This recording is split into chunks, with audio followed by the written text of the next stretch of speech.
You are welcome to this edition of The Other Side. My name is Rimande Shawulu, and today we are going to talk about the problems or challenges that we had with air travel in Nigeria, especially the unruly behavior by three passengers that have gathered national attention and even called the attention of the international community to what is happening in the Nigerian aviation industry.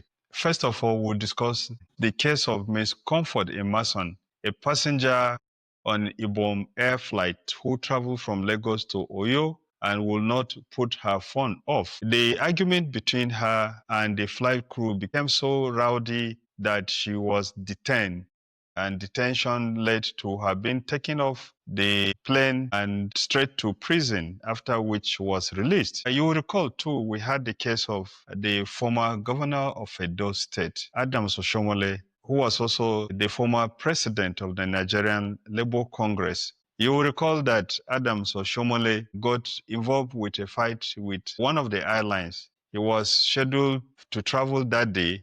He got to the airport around 6:10 in the morning for a flight that was scheduled to depart 6:30. He alleged that he was denied entry. He lost his temper, allegedly blocked other passengers and created a scene at the airport. Also alleged that the airline was exploiting passengers by denying boarding passes to those who had paid the regular fare of 146,000 naira and were selling the ticket to passengers who could afford to pay as much as 250,000 naira. And this led to the Minister of Aviation, Festus Keyamo, intervening and ordering for a formal investigation. Then we also had the case of the Fuji musician who was also involved in disrupting a ValueJet flight to Lagos. According to the airport authorities, he attempted to board the flight with a flask suspected to contain alcohol. When asked to surrender it, he refused and split the contents on security officer and then moved toward the aircraft and causing a delay. These three events constitute what is called disruption of flights at airports, and they usually constitute very serious offenses that people are jailed for. We'll take a look at the laws that govern air travel. And this is important because some people may erroneously believe that because a former president of the Nigerian Labour Congress and former governor and a top musician attempted to disrupt flight operations and went scot-free, they may also go scot-free if they engage in such actions. Now, I want to show from the extant laws, both local and international, that actions such as exhibited, especially by these events, usually attract very steep penalties around the world. The definition of unruly passenger is very simple. It is one who fails to follow airport or aircraft rules or crew instructions, disrupting order and safety of the plane or other passengers. And the type of behaviors that constitute unruly passenger behavior include refusal to use seat belts or masks when asked to, verbal or physical abuse of crew or fellow passengers, intoxication, harassment, threats, and assaults. It is believed that these activities endanger aircraft, crews, passengers, and can cause delays or diversion. It is known today that in the EU, one unruly incident happens every 3 hours, one leading to emergency landing a month. Of course, there are international regulations that govern air travel, and these regulations include the Tokyo Convention of 1963, criminalizes acts jeopardizing safety, order, or discipline on board, and pilots are given authority to restrain offenders and hand them over to authorities. This rule also grants legal immunity to crew or passengers acting under pilot's direction. The Montreal Treaty of 2014 expanded the jurisdiction, requires state registration, landing, operation, and diversion that can lead to prosecution. And serious offenses in this protocol simply requires only reasonable grounds. Airlines are allowed to seek compensation for diversion costs. This came into force in 2020 after it was ratified by 22 countries, Nigeria also ratified this. Major countries in the world, such as the United States, United Kingdom, and even Canada, where the protocol was drawn up, have not ratified this protocol. There are other rules, of course, other regulations, including the ICAO standards and guidance, the IATA and industry initiatives that lay down the procedures for activities relating to unruly passenger behavior. Of course, several countries in the world, including the United States, have also been enforcing some of these laws, and they have even enacted laws that seek to enforce these regulations. And there's a law in the United States, for instance, that regards some of this behavior as felony, to assault or intimidation of crews. And the terms of punishment include up to 20 years or even life if weapons are found or involved. The FAA zero tolerance policy allows up to $35,000 fine per violation. There has been a record fine of $81,950 in 2021. Actions in the United States that have been taken include 15 months imprisonment sentences for violent assaults and also what they call restitution orders. Of course, some airlines also enforce no-fly lists, and this no-fly list means that on that carrier you may not be allowed to board it at any point in time. In the United Kingdom, offenses such as drunkenness on board, disobeying commands, abusive, disorderly behaviors, and endangering aircrafts have fines, and some of the minor fines you pay up to £2,500. For drunkenness or crew interference, you pay up to £5,000 or 2 years imprisonment.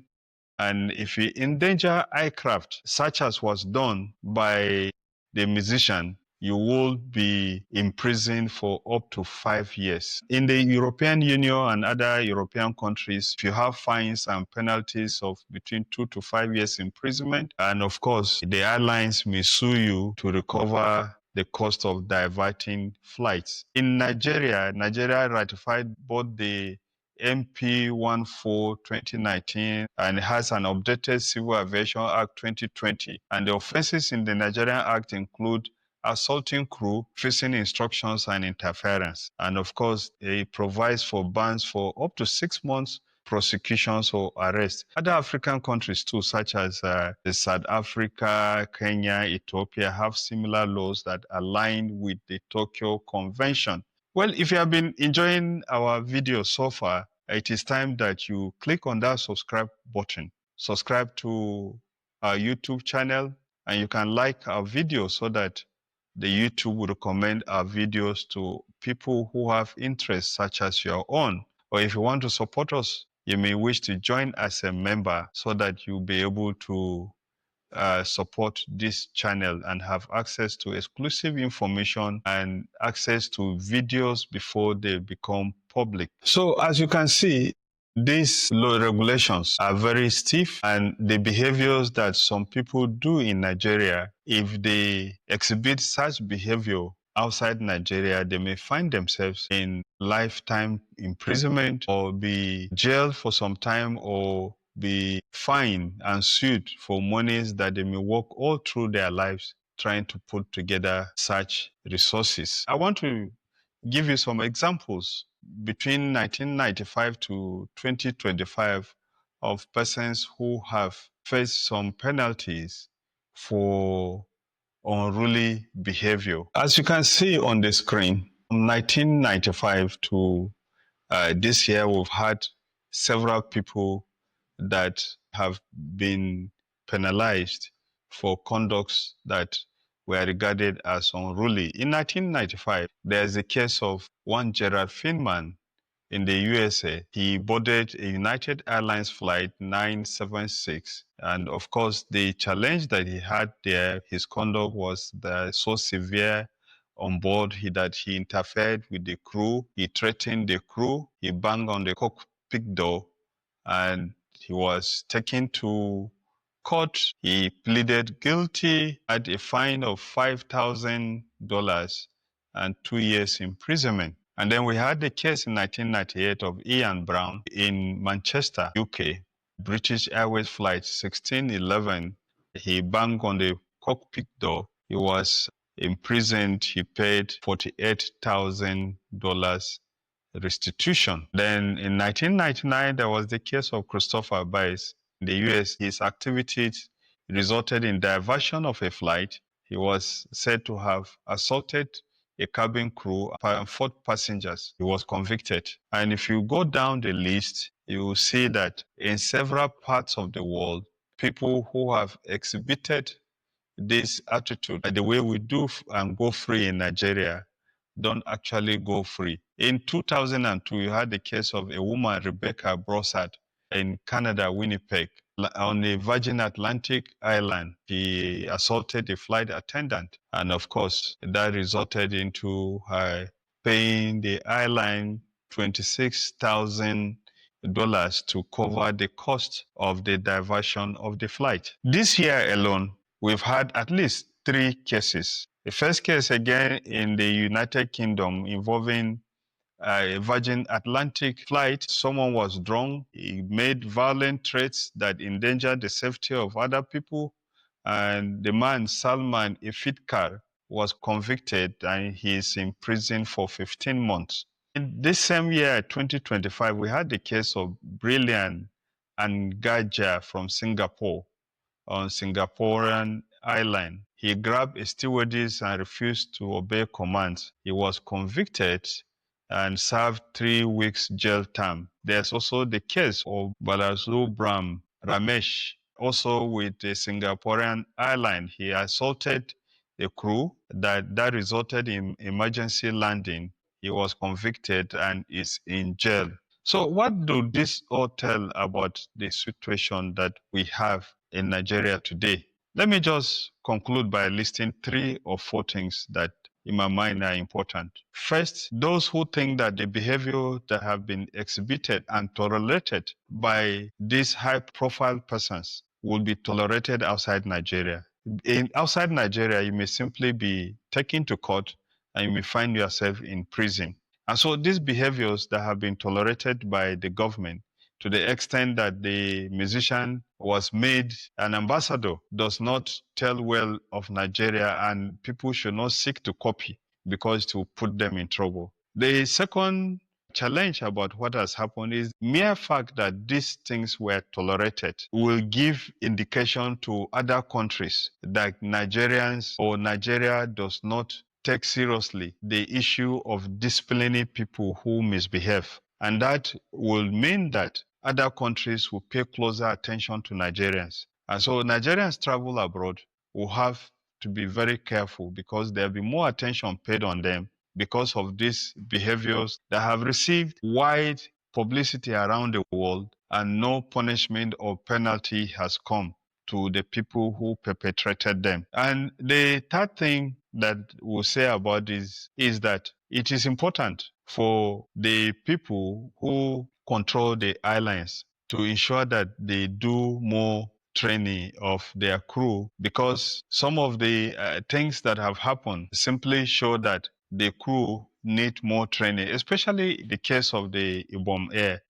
The fact of the matter is that both the pilots and the cabin crew will need to be trained on how to handle these matters, because the way the matter was handled, the way the woman involved was disgraced, her clothes torn, also speaks very bad about the Nigerian security and policing system. It does not tell well of the country for people's dignity to be publicly assaulted. Assaulting the dignity of people in public does not tell well about the country. It is good that the government intervened and she was released from the detention to which she was sent, because what would have happened in normal cases is for the door of the plane not to have been opened until security people had arrived at the scene and taken her out before other passengers will be let out. The way it was handled shows that the crew, including the pilot, did not know much or did not follow the protocol that should have been followed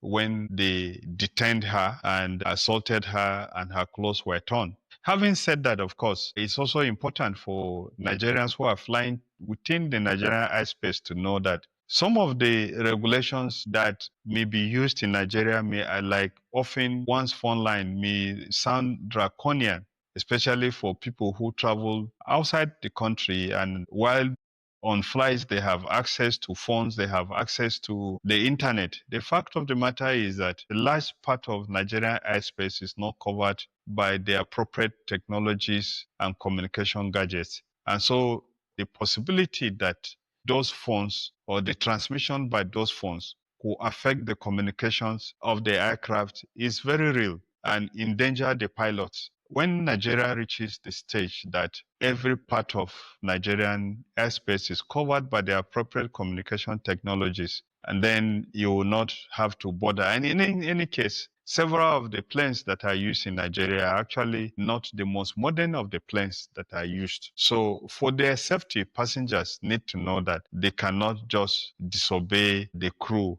because they may look down on the crew or think the crew are not up to what they think they are. The crew are actually there for the safety of everybody. Once again, thank you for your attention. My name is Rumande Shawulu. This is The Other Side. Remember to share our video and remember to join as a member to receive more information and information before others.